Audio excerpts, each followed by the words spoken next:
Makole Mupita, co-founder and fund principal at Mahlako Financial Services, has penned an article where she says that South Africa has enough savings to finance much of the infrastructure development that it requires, which is why there's a growing debate about how the retirement savings industry can play a bigger role in financing economic growth.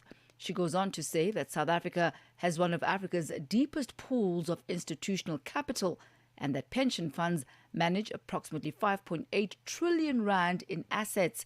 That's around 64% of GDP. You'll remember that this is a conversation that we had a couple of days ago right here on Africa in Business. She joins us now to share her thoughts. Welcome to Africa in Business. Good to have you with us. Thank you. It's a pleasure to be here. Well, it's great to really be delving into what the financing options are for South Africa's infrastructure development and how pension funds can better be utilized in order to move or push this particular agenda. But why is South Africa's pension capital not flowing more strongly into infrastructure? And what is it that needs to be done in order to change that, to bridge that gap? Well, the pension industry is not flowing at the rate that it should because purely it's just a lack of understanding of the asset class. You know, most pensions they prefer to invest in listed shares or bonds, and there's a perception as well that infrastructure is illiquid as an asset class, because remember pension funds they need money available readily available when people retire, so it's just the planning and an understanding of the asset class. And what is it that makes infrastructure projects investable, from governance and risk allocation to bankable revenue models? Well, most infrastructure projects, before there's a lot of work that gets done before an infrastructure project is actually investable, because we have to de-risk the development risk, and then after that, most of the infrastructure projects are actually have contracted revenue. So it's projects and they are ring fenced, and the cash flows can be you can see the cash flows with certainty, and that's what investors like. And from a planning perspective, you know when you're getting the money, but there is a risk as well because you have to build the infrastructure. So there's always the construction risk, the risk that the infrastructure is not ready on time, the risk that the cost it doubles. So those are the risks that we as asset managers have to manage when we look at investing in an infrastructure project. So how can infrastructure make sense for pension funds, especially with all of the risk factors that you've highlighted now, and also given the fact that there are long-term liabilities and the potential for stable inflation-linked cash flows?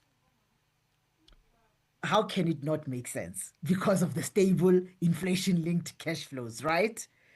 It's something that I mean, it is an asset class that fits directly because the cash flows are long, they are stable, you can predict them.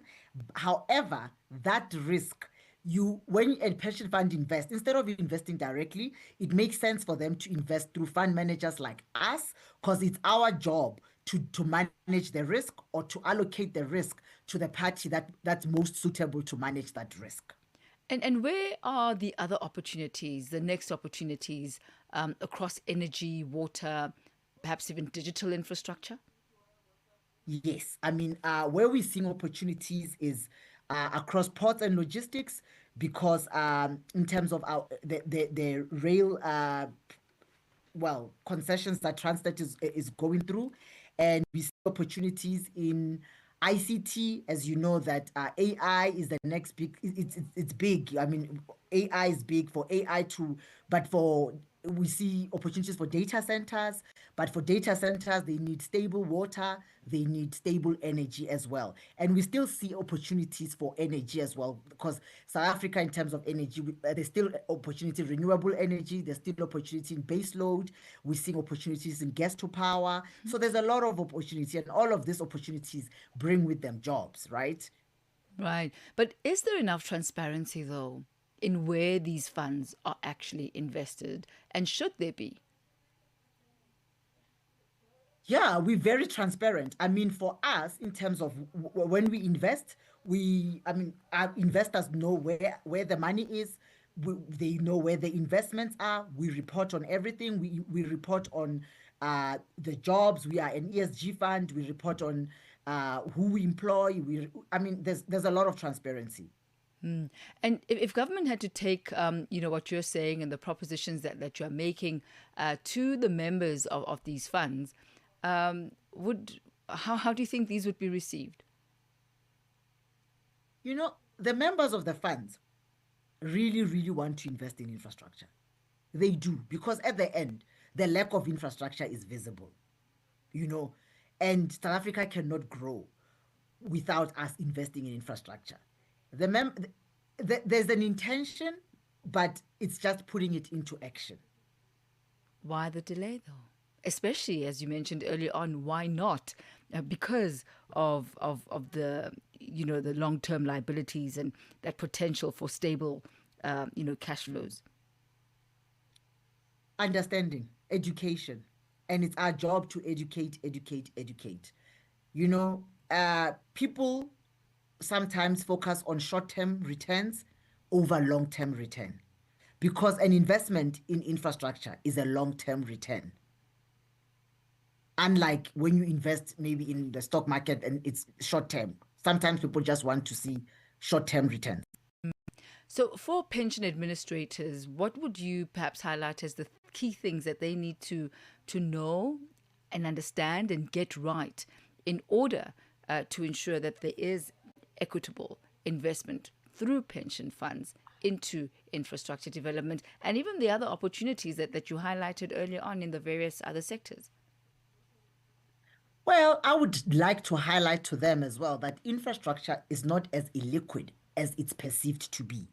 Of course, the first 2 years or while you're building, it's not liquid, but once the asset is actually producing, it's doing what it needs to do, there is stable cash flows, there's liquidity, and they should consider it as an alternative, as a yield play, where because of this the certainty of the cash flows. So when they look at a yield play, they should not only consider property, they should also consider infrastructure All right.